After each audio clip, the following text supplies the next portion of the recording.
growing through the pain. Why can't I just take the easy route? These are the words my friend texted me as she was wrestling with what following Jesus was going to lead her to do next. I fear that my inadequacies and brokenness will lead me to colossal failure. But what I fear more is the possibility of the extraordinary. What if I take this step and I'm actually called, gifted, and equipped for this? What kind of pain would I have to endure to make this transition? I could relate.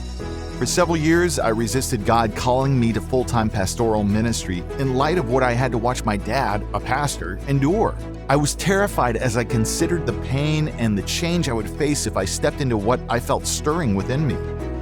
In Romans 12, 1-2, the Apostle Paul writes, "And so, dear brothers and sisters, I plead with you to give your bodies to God because of all He has done for you.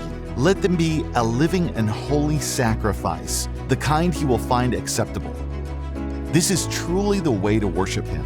Don't copy the behavior and customs of this world, but let God transform you into a new person by changing the way you think. Then you will learn to know God's will for you, which is good and pleasing and perfect." God wants to transform us to be like Jesus. That process occurs through being a living sacrifice, surrendered and open to the methods God would use to bring about that change.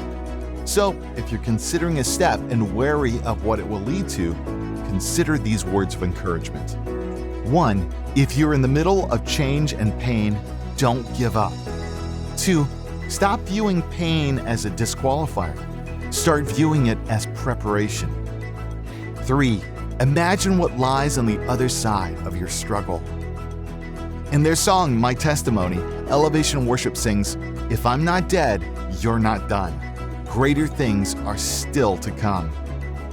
Your story won't always be a story of change and pain. One day it will be a story of growth, transformation, and eternal impact. Take the next step with Jesus today.